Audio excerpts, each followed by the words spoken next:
Bellingham ne comprend pas sa suspension. Le Real Madrid a hier soir assuré sa qualification face à Leipzig, malgré un match poussif de la part des Madrilènes, 1-1. Jude Bellingham pourra disputer les 1/4 de finale de Ligue des Champions, il y avait pourtant un risque de suspension pour un trop-plein de cartons jaunes lors du match. Il ne pourra cependant pas jouer les 2 prochains matchs de Liga, suspendu après un carton rouge pour s'être adressé à l'arbitre de manière agressive et l'avoir récriminé à Valence samedi dernier.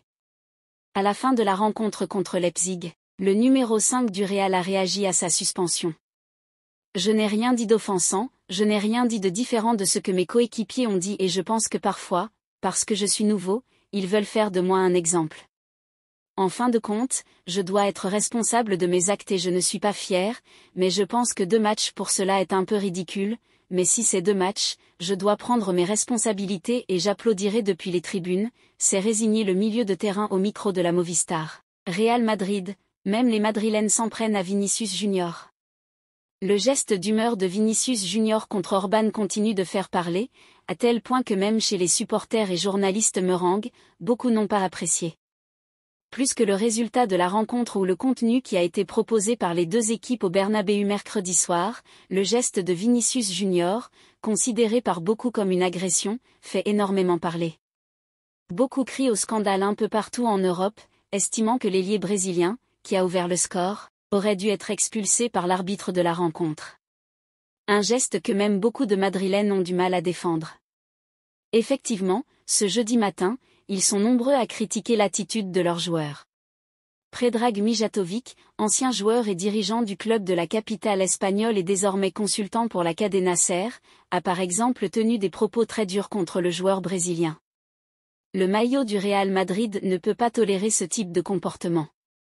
Peut-être que celui d'une autre équipe oui. Je conseille à Vinicius de trouver une manière de se calmer ou il ne sera jamais un très grand joueur. Tout le monde lui dit qu'il doit changer son comportement. Il crie sur les adversaires et ses coéquipiers. Ils doivent le calmer comme si c'était un gamin. Il doit changer radicalement, a lancé celui qui a offert la Ligue des Champions 1998 aux meringues. Real Madrid, Bellingham ne comprend pas sa suspension.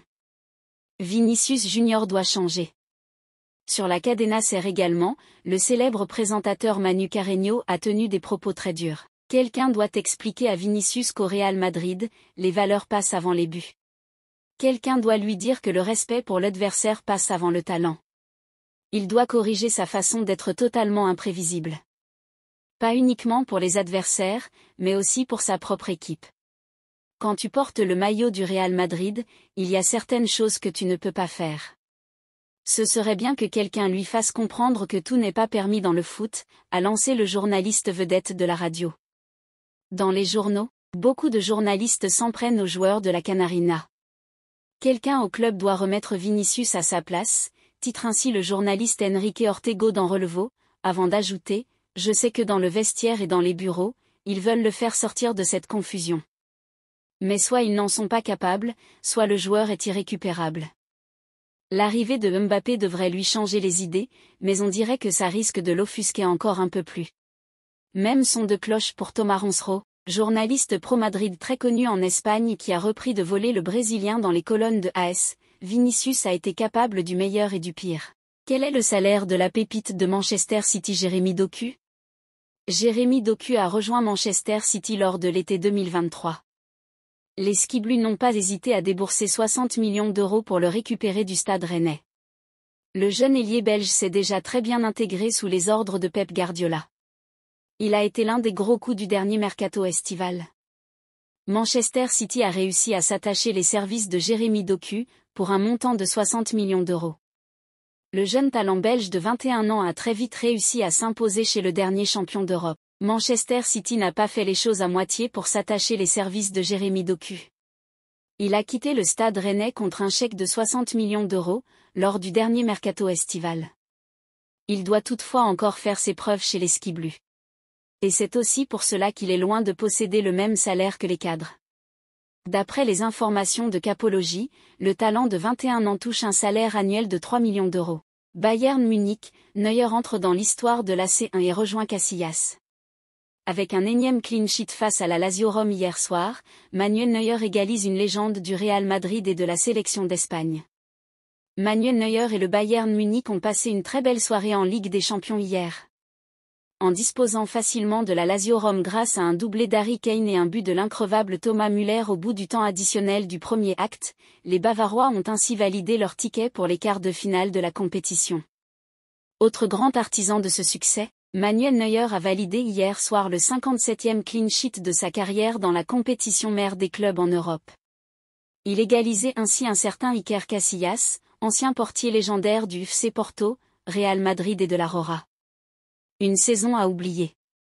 Revenu en mi-octobre 2023 d'une fracture du tibia qu'il avait écarté des terrains pendant presque une année, Manuel Neuer a repris les commandes dans les cages bavaroises après que l'intérim ait été assuré par l'ancien portier helvète du Borussia Mönchengladbach, aujourd'hui à l'Inter Milan, Yann Sommer. Néanmoins, le géant de D1 M93 n'a pas pu empêcher les mauvais résultats de son équipe marquée par une élimination prématurée en DFB Pokal face à Saarbrücken, pensionnaire de 3e division allemande, et une décevante seconde place du classement en Bundesliga avec 10 points de retard sur le Bayer Leverkusen de Xavi Alonso. Il ne leur reste plus que la Ligue des Champions pour sauver leur saison. Le FC Barcelone donne son feu vert pour vendre Jules Koundé. Le FC Barcelone pourrait se séparer de son défenseur central, Jules Koundé, 25 ans, cet été. Selon les informations de Mundo Deportivo, le club catalan serait prêt à écouter les offres pour le joueur français, qui a disputé 21 matchs et inscrit un but en Liga cette saison. Les Blaugrana estiment avoir un effectif solide à ce poste, avec la présence d'Íñigo Martínez, Ronald Araujo, Andreas Christensen, Pau Cubarsí et le retour prévu d'Éric Garcia de son prêt à Gérone. Cette situation pourrait donc ouvrir la porte à un départ de Koundé, offrant ainsi une opportunité pour le Barça de renflouer ses caisses. Le club espagnol pourrait également bénéficier financièrement de cette transaction, étant donné que Koundé est sous contrat jusqu'en juin 2027.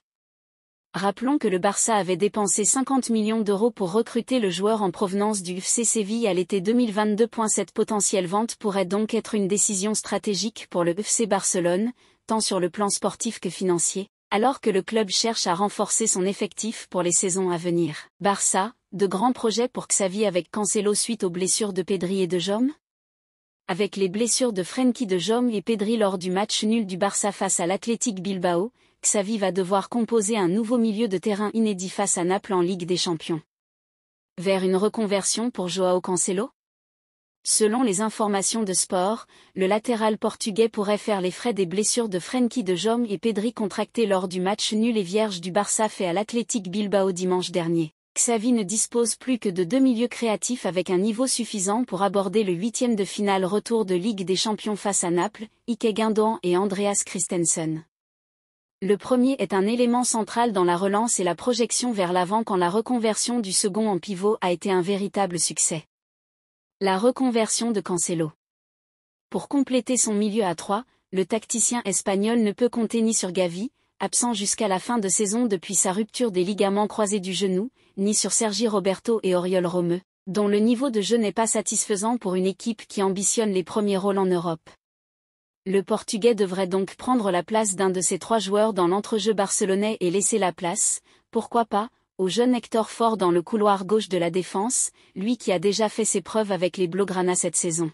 Neymar et Gérard Piqué ont été aperçus à Barcelone en train de draguer une star du Barça. Les anciens Barcelonais Gérard Piqué et Neymar Junior se sont rencontrés lundi soir à Barcelone, en présence de l'attaquant barcelonais Vitor Roque et de son agent André Curie. Neymar, qui a été aperçu au Grand Prix de Bahreïn dimanche, se remet toujours de sa blessure au ligament croisé antérieur contracté en octobre. La Kings League au Brésil? Selon MD, Neymar était à Barcelone pour rendre visite à son fils aîné, qui vit dans la ville avec sa mère, et en a profité pour rencontrer son ancien coéquipier Piqué, avec qui il est toujours en contact régulier.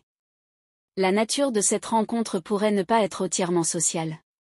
On dit que Piqué cherche à lancer sa compétition Kings League au Brésil, et Neymar pourrait être l'un des propriétaires ou ambassadeurs de l'équipe. Piqué compte déjà Sergio Agüero parmi les joueurs réguliers de sa Kings League en Espagne et aux Amériques. Ligue des Champions. Guardiola dévoile ses 3 favoris à la victoire finale. Manchester City a géré son 1/8 de finale, en écartant facilement Copenhague, 6-2 sur le cumul des 2 matchs. Les Skiblues sont sur une incroyable série d'invincibilité de 20 matchs en Ligue des Champions.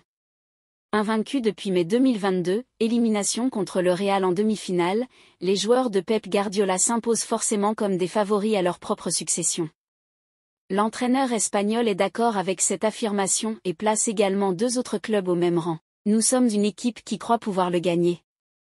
Nous sommes en compétition avec le Real Madrid et le Bayern. Si vous jouez contre le Bayern et que vous regardez leur histoire et leur Ligue des Champions, nous les craignons trop. Regardez Madrid, aujourd'hui ils ont souffert contre Leipzig et dans le passé, quand nous jouions contre Leipzig, les gens disaient « c'est facile », mais ce n'est pas le cas. C'est très difficile. Tout est très difficile, s'est-il exprimé en conférence de presse d'après-match.